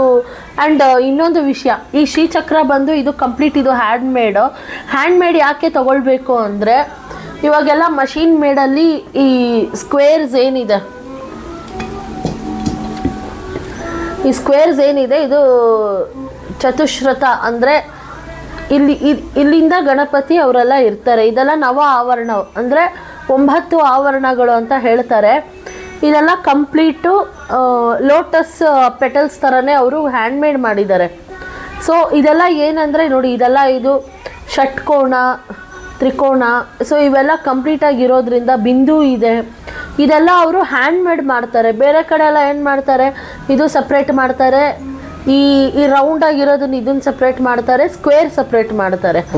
ಆದರೆ ಇದು ಬಂದು ಶಿವ ಬಂದು ಶಾಸ್ತ್ರದಲ್ಲಿ ಈಶ್ವರ ಅವ್ರು ಬಂದು ಶಾಸ್ತ್ರದಲ್ಲಿ ಏನು ಹೇಳಿದ್ದಾರೆ ಅಂದರೆ ಹ್ಯಾಂಡ್ಮೇಡೇ ಮಾಡಬೇಕು, ಯಾವಾಗಲೂ ಕೈಯಿಂದ ಮಾಡಿರೋಂಥ ಶ್ರೀಚಕ್ರ ಅತ್ಯಂತ ಶ್ರೇಷ್ಠ ಅಂತ ಹೇಳಿದ್ದಾರೆ. ಮತ್ತು ಇದು ಸಾಲಿಡ್ ಇದೆ, ಹಾಲೋ ತೊಗೊಳ್ಬಾರ್ದು, ಸಾಲಿಡ್ ಅಂದರೆ ಗಟ್ಟಿ ಇರಬೇಕು. ಯಾಕಂದರೆ ಇಲ್ಲಿಂದ ಇಲ್ಲಿವರೆಗೂ ಒಂದೇ ಸಾಲಿಡ್ ಆಗಿರಬೇಕು. ಸೊ ಅದರಿಂದ ಇದು ವೆಯ್ಟ್ ಸ್ವಲ್ಪ ಜಾಸ್ತಿ ಬರುತ್ತೆ. ಇದು ಒಂದೇ ಕೈನಲ್ಲಿ ಎತ್ತಕ್ಕಾಗಲ್ಲ, ಇದು 3 ಇಂಚು ಎತ್ತಬಹುದು, ಬಟ್ ನೆಕ್ಸ್ಟ್ 4 ಇಂಚೆಲ್ಲ ಎರಡು ಕೈನಲ್ಲಿ ಎತ್ತಬೇಕು. ನೋಡಿದ್ವಲ್ಲ ನಾವು. ಅವರು ಇದು ಮನೆಯಲ್ಲಿಯೂ ಇಡ್ಬೋದು, ಬಿಸ್ನೆಸ್ ಮಾಡೋ ಕಡೆ ಇಡ್ಬೋದಾ? ಬಿಸ್ನೆಸ್ ಮಾಡೋ ಕಡೆ ಇಡಬಹುದು, ಮನೆಯಲ್ಲೂ ಇಡಬಹುದು. ಆದರೆ ಇವಾಗ ಕೆಲವ್ರ ಮನೇಲಿ ಇವಾಗ ಅಣ್ಣ ತಮ್ಮದಿರೆಲ್ಲ ಇರ್ತಾರೆ. ಸೊ ಅವ್ರ ಮನೇಲಿ ಕೇವಲ ಆ ಹುಡುಗನ ಫ್ಯಾಮಿಲಿ ಅಷ್ಟೇ, ಅವನ ವೈಫು 2 ಮಕ್ಕಳು, ಆ ಫ್ಯಾಮಿಲಿ ಏನು ಬರುತ್ತೆ ಅವ್ರು ಮಾತ್ರ ಇಟ್ಕೊಬೇಕು. ಒಂದೇ ಶ್ರೀಚಕ್ರನ ಅಪ್ಪ ಅಮ್ಮ ಅಣ್ಣ ತಮ್ಮದಿರು ಎಲ್ಲರೂ ಬಂದು ಸೊಸೆಯಂದರು ಆ ಥರ ಎಲ್ಲ ಪೂಜೆ ಮಾಡೋಂಗಿಲ್ಲ. ಇದು ಒಂದು ಫ್ಯಾಮಿಲಿಗೆ ಒಂದು ಶ್ರೀಚಕ್ರ. ಇವಾಗ ನಿನಗೆ ನಿಂದೇ ಆದಂಥ ಒಂದು ಬಿಸ್ನೆಸ್ಸು, ನಿಮ್ಮ ಬ್ರದರ್ಗೆ ಇನ್ನೊಂದು ಬಿಸ್ನೆಸ್ಸು, ಆ ಇನ್ನೊಂದು ಬ್ರದರ್ಗೆ ಮತ್ತೊಂದು ಬಿಸ್ನೆಸ್ಸು. ಆ ಥರನೇ ಈ ಶ್ರೀಚಕ್ರ ಕೂಡ. ಯಾಕಂದರೆ ಇದು ಮಷೀನ್, ಇದೊಂದು ಮಷೀನ್, ಇದು ಶ್ರೀಯಂತ್ರ ಅಂತ ಹೇಳೋದು ಇದಕ್ಕೆ, ಶ್ರೀಚಕ್ರ ಯಂತ್ರ. ಆಮೇಲೆ 2D ಅಂದರೆ 2 ಡೈಮೆನ್ಷನಲ್ ಅಂದರೆ ತಗಡಲ್ಲಿ ಮಾಡಿರ್ತಾರೆ. ಈ ಥರ ಒಂದು ತಗಡು ಮಾಡಿಬಿಟ್ಟು ಹಿತ್ತಾಳೆ ಅಥವಾ ಕಾಪರ್ನಲ್ಲಿ ಮಾಡಿ ಅದರಲ್ಲಿ ಕೈಯಲ್ಲಿ ಬರೀತಾರೆ. ಅದು 2D, ಅದು ಕೈಯಲ್ಲಿ ಬರೆದಿರೋದು. ಇದು ಮೇರು ಅಂದರೆ ಇವಾಗ ನಮಗೆ ಇಲ್ಲಿ ಬಿಂದು ಬಂದು ಕ್ಲೀನಾಗಿ ಕಾಣೋ ಅಂಥ ವಿಚಾರ ಇದು. ಇದ್ರದ್ದು ಡೈರೆಕ್ಷನ್ಸ್ ಬಂದು 2 ಡೈರೆಕ್ಷನ್ನು, ಒಂದು ನಾರ್ತು ಇನ್ನೊಂದು ಈಸ್ಟು, ಅಂದರೆ ಪೂರ್ವ ದಿಕ್ಕು ಅಥವಾ ಉತ್ತರ ದಿಕ್ಕು. ಆ ಚಕ್ರ ಬಿಂದು ಬಂದು ಉತ್ತರ ದಿಕ್ಕಿಗೆ ತಿರುಗಿರಬೇಕು, ಇಲ್ಲ ಪೂರ್ವ ದಿಕ್ಕಿಗೆ ತಿರುಗಿರಬೇಕು. ಸೊ ಮನೆಯಲ್ಲಿ ಹುಷಾರು, ಶ್ರೀಚಕ್ರ ಇದೆ ಅಂದರೆ ಅದೊಂದು ಸಾಕ್ಷಾತ್ ಲಲಿತಾ ತ್ರಿಪುರ ಸುಂದರಿನೇ ನಮ್ಮ ಮನೇಲಿ ಬಂದು ಕೂತಿದ್ದಾಳೆ ಅಂತ ಅರ್ಥ. ನಾವು ಯಾರು ಇಂಥ ಶ್ರೀಚಕ್ರ ಇಂಥ ದಿನಕ್ಕೆ ಬರಲಿ ಅಂತ ನಾವು ಯಾರೂ ಸೆಲೆಕ್ಟ್ ಮಾಡೋಕ್ಕಾಗಲ್ಲ. ತಾಯಿನೇ ನಮ್ಮ ಮನೇನ ಸೆಲೆಕ್ಟ್ ಮಾಡ್ಕೊಂಡು ಬರಬೇಕೇ ಹೊರತು ನಮ್ಮಲ್ಲಿ ಅಷ್ಟು ಸ್ಪಿರಿಚುವಲ್ ಕಾನ್ಷಿಯಸ್ ಇದ್ದಾಗ ಮಾತ್ರ ಬರೋಕ್ಕಾಗೋದು. ಸಂಕಲ್ಪ ಮಾಡಿಕೊಂಡ್ರೆ ಬರ್ತಾರೆ, ಆಸೆ ಪಡಬೇಕು, ಸಂಕಲ್ಪ ಮಾಡಬೇಕು. ಸಂಕಲ್ಪಕ್ಕೆ ಮುಂಚೆ ನಮ್ಮ ಮನೇಲಿ ಈ ಥರ ಒಂದು ಇರಬೇಕು ಅಂತ ಇರಬೇಕು. ಇವಾಗ ಎಷ್ಟೋ ಜನ ಮನೇಲಿ ನಾನ್ ವೆಜ್ ಮಾಡೋರ ಮನೇಲೂ ಶ್ರೀಚಕ್ರ ಇದೆ, ಬಟ್ ಪರ್ಟಿಕ್ಯುಲರಾಗಿ ಪೂಜೆ ಮಾಡೋ ದಿನ ಅವ್ರು ಯಾರೂ ನಾನ್ ವೆಜ್ ಮಾಡಲ್ಲ. ಆಮೇಲೆ ಇದು ಗೌಪ್ಯವಾಗಿ ಅಂದರೆ ತುಂಬ ಸೀಕ್ರೆಟಾಗಿ ಪೂಜೆ ಮಾಡಬೇಕು ಅಂತ ಹೇಳ್ತಾರೆ. ಯಾಕಂದರೆ ಇದು ಅತಿ ರಹಸ್ಯ ವಿದ್ಯೆ, ಇದು ರಹಸ್ಯ ವಿದ್ಯೆ, ಅತಿ ರಹಸ್ಯ ವಿದ್ಯೆ. ಸೊ ಕಂಪ್ಲೀಟಾಗಿ ನಾವು ಇದನ್ನು ಗುರುಮುಖೇನೇ ಶ್ರೀವಿದ್ಯೆನ ಪ್ರಾಕ್ಟೀಸ್ ಮಾಡಬೇಕು. ಅಕಸ್ಮಾತ್ ನಾವು ಶ್ರೀವಿದ್ಯೆನ ಗುರುಮುಖೇನ ಮಾಡ್ತಾ ಇಲ್ಲ ಅಂದರೆ ಲಘು ನವಾವರಣ ಪೂಜಾ ಅಂತ ಹೇಳಿ ಅದನ್ನು ಮತ್ತೆ ನಾವು ಯಾರು ತಿಳ್ಕೊಂಡಿದ್ದಾರೋ ಅಂಥವ್ರ ಹತ್ರನೇ ನಾವು ಕೇಳಿ ತಿಳ್ಕೊಂಡು ಮಾಡಬೇಕು. ನಿಮಗೆ ಏನಾದರೂ ಬೇಕು ಅಂದರೆ ನನಗೆ ಕಮೆಂಟ್ ಮಾಡಿ, ಮಿಕ್ಕಿದ್ದು ಡೀಟೇಲ್ಸ್ನೆಲ್ಲ ನಾನು ಹಾಕ್ತೀನಿ. ಓಕೆ ಸರಿ, ಇದು ವೈಕುಂಠ ಏಕಾದಶಿಗೆ ಕರೆಕ್ಟಾಗಿ ಯಾಕೆ ತೊಗೊಂಡಿದೆಯಾ ಅದು? ಸೊ ವೈಕುಂಠ ಏಕಾದಶಿಗೆ ಯಾಕೆ ತೊಗೊಂಡಿದ್ದು ಅಂದರೆ ನಮಗೆಲ್ರಿಗೂ ಗೊತ್ತು, ಕಾಮನ್ ಆಗಿ ವೈಕುಂಠ ದ್ವಾರ ಓಪನ್ ಆಗಿರುತ್ತೆ ಅವತ್ತಿನ ದಿನ. ಮತ್ತು ಯೋಗ ನಿದ್ರೆಯಿಂದ ವಿಷ್ಣು ಬಂದು ಯೋಗ ನಿದ್ರೆಯಿಂದ ತನ್ನ ದಿವ್ಯ ಚಕ್ಷುಗಳನ್ನ ಓಪನ್ ಮಾಡೋವಂಥ ದಿನ ಅಂತ ಯೂಶ್ವಲಾಗಿ ನಮಗೆಲ್ರಿಗೂ ಗೊತ್ತು. ಅವತ್ತಿನ ದಿನ ಬಹುಶಃ ಶ್ರೀಯಂತ್ರ ಅಥವಾ ಒಂದು ಫೆಮಿನೈನ್ ಎನರ್ಜಿಗೆ ಕನೆಕ್ಷನ್ ತುಂಬಾ ಆಗುತ್ತೆ. ಮತ್ತು ನೆನೆ ಒಂದೇ ದಿನ ನನಗೆ 45 ಡೇಸ್ ಆಗಿರೋದ್ರಿಂದ ನೆನೆನೇ ತೊಗೊಳ್ಲೇಬೇಕಾಗಿತ್ತು. ಆಮೇಲೆ ನೆಕ್ಸ್ಟ್ ಇಯರು ಅಂದರೆ ಇವಾಗ ನಾಳೆಯಿಂದ ನಮ್ಮಿಬ್ಬರು ಇನ್ನೂ ದೊಡ್ಡ ಹೆಜ್ಜೆ ಇಡಕ್ಕೆ ಹೋಗ್ತಾ ಇದ್ದೀವಿ. ಸೊ ಹೋಗ್ತಾ ಹೋಗ್ತಾ ಹೋಗ್ತಾ ನಾವೆಲ್ರಿಗೂ ಹೇಳ್ಕೊಳ್ತಾ ಹೋಗೋಣ ಅಲ್ವಾ? ಹೌದು, ಇನ್ನೂ ದೊಡ್ಡ ಹೆಜ್ಜೆ ಅಲ್ಲ, ಭಾರಿ ಬೋಲ್ಡ್ ಆಗಿ ಡಿಸಿಷನ್ ತಗೊಂಡಿದ್ದೀವಿ ಅಲ್ಲ. ಬೋಲ್ಡ್ ಡಿಸಿಷನ್ ತಗೊಂಡಿದ್ದೀವಿ. ಬಹುಶಃ ಯಾವ ಫ್ಯಾಮಿಲಿ ಮೆನ್ನು ತಗೊಳಕ್ಕಾಗಲ್ಲ ಅನ್ಸುತ್ತೆ. ಹೌದು, ಅಷ್ಟು ದೊಡ್ಡ ಒಂದು ಬೋಲ್ಡ್ ಡಿಸಿಷನ್ಸ್ ತಗೊಂಡಿರೋದ್ರಿಂದ ಬಹುಶಃ ಇದಕ್ಕೆಲ್ಲ ನಮಗೆ ನಮ್ಮಿಬ್ಬರಲ್ಲಿರುವಂಥ ಸ್ಪಿರಿಚುವಲ್ ಎನರ್ಜಿನೇ ಕಾರಣ ಆಗಿರ್ಬೋದು. ನೋಡೋ, ನಾನು ಹುಟ್ಟಿದ್ದು ಶೈವಿಸಮ್ ಪೂಜೆ ಮಾಡೋ ಅಂಥ ಮನೆತನದಲ್ಲಿ. ಅಂದರೆ ನಮ್ಮ ಟೋಟಲ್ ವಂಶ ಪಾರಂಪರ್ಯವಾಗಿ ಶಿವನ ಪೂಜೆ ಮಾಡಿಕೊಂಡು ಬರ್ತಾ ಇರೋವಂಥ ಅಂಥ ಶೈವಿಸಮ್ ಫ್ಯಾಮಿಲಿ ನಮ್ಮದು. ಇನ್ನು ನಿಮ್ಮನೆ ನೋಡಿದ್ರೆ ನಿಮ್ಮದು ಕಂಪ್ಲೀಟ್ ವಿಷ್ಣು ವೈಷ್ಣವಿಸಮ್ ಫ್ಯಾಮಿಲಿಯಲ್ಲಿ ನೀನು ಬಂದಿದ್ಯಾ. ಸೊ ಕಂಪ್ಲೀಟಾಗಿ ನೀವು ವೈಷ್ಣವ ಸಿದ್ಧಾಂತದವರು, ನಾವು ಶೈವ ಸಿದ್ಧಾಂತದವರು. ಆದರೆ ನಾವಿಬ್ಬರು ಮದುವೆ ಆದಮೇಲೆ ಶಾಕ್ತ ಸಿದ್ಧಾಂತಕ್ಕೆ ನಮಗೆ ಗೊತ್ತಿದ್ದಂಗೆ ಶಕ್ತಿ ಪೂಜೆ ಮಾಡಿಕೊಂಡು ನಮಗೆ ಗೊತ್ತಿಲ್ದಂಗೆ ಈ ತಾಯಿ ನಮ್ಮಿಬ್ಬರನ್ನ ಒಂದು ಡಿವೈನ್ ಎನರ್ಜಿಗೆ ಕಲ್ಕೊಂಡು ಬಂದ್ಬಿಟ್ಟಿದ್ದಾಳೆ ಅವಳು. ಸೊ ಲೈಫ್ ಎಷ್ಟು ಬ್ಯೂಟಿಫುಲ್ ಆಗಿದೆ ಅಲ್ಲ. ಹೌದು. ಸೊ ಒಬ್ರೊಬ್ರು ಒಂದು ಹೆಣ್ಣು ಒಂದು ಗಂಡು ಎಲ್ಲೆಲ್ಲೋ ಹುಟ್ಟಿ ಎಲ್ಲೋ ಬೆಳೀತಾರೆ. ಸೊ ಒಂದಾದಾಗ ಒಂದು ಶ್ರೀಚಕ್ರ ಪೂಜೆ ಮಾಡುವಾಗ ಶಿವಶಕ್ತಿ ಸಂಭೂತವಾಗಿ ಒಂದು ಡಿವೈನ್ ಈವೆಂಟನ್ನು ನಾವು ಕಾಸ್ಮಿಕ್ ಪವರ್ನ, ಕಾಸ್ಮಿಕ್ ಎನರ್ಜಿನ ನಾವು ಪೂಜೆ ಮಾಡ್ತಾ ಇದ್ದೀವಿ. ಯೂನಿವರ್ಸಲ್ ಟ್ರೂತನ್ನ ಸ್ಪಿರಿಚುವಲ್ ಆಗಿ, ಸೈಂಟಿಫಿಕ್ ಆಗಿ ಅರ್ಥ ಮಾಡ್ಕೊಂಡು ಹೋಗ್ತಾ ಇದ್ದೀವಿ ಅನ್ನೋದೇ ನನಗೆ ತುಂಬ ಹೆಮ್ಮೆ ಅನಿಸುತ್ತೆ. ಓಕೆ, ಸೊ ಸಾಕು, ನನಗೆ ಇಲ್ಲಿ ಇವತ್ತು ವಿಡಿಯೋನ ನಾನು ಕ್ಲೋಸ್ ಮಾಡ್ತೀನಿ. ಬಹುಶಃ ಇನ್ನೂ ತುಂಬ ಕೆಲಸಗಳಿದ್ದಾವೆ. ಮತ್ತೆ ನಾನು ನಿಮಗೆ ನಾಳಿದ್ರಲ್ಲಿ ಸಿಗ್ತೀನಿ. ಆ್ಯಂಡ್ ಮೋರ್ ಓವರ್ ನನಗೆ ಈ 2025ನೇ ವರ್ಷ ತುಂಬ ಎಷ್ಟು ಮೀನಿಂಗ್ಫುಲ್ಲಾಗಿ ಕಳೆದಿದ್ದೀವಿ ಅಂದರೆ, ತುಂಬ ಚೆನ್ನಾಗಿ ಇವತ್ತು 2025 ಏನಿದೆ ಇವತ್ತು ತುಂಬ ಚೆನ್ನಾಗಿ ದೈವಿಕವಾಗಿ, ಸ್ಪಿರಿಚುವಲ್ ಆಗಿ, ಆಧ್ಯಾತ್ಮಿಕವಾಗಿ ನಾನು ನನ್ನ ಮನೆಯವರು ಕಂಪ್ಲೀಟ್ ಮಾಡ್ತಾ ಇದ್ದೀವಿ ಅನ್ನೋದೇ ನಮಗೆ ತುಂಬ ಖುಷಿಯಾಗಿರೋವಂಥ ವಿಚಾರ.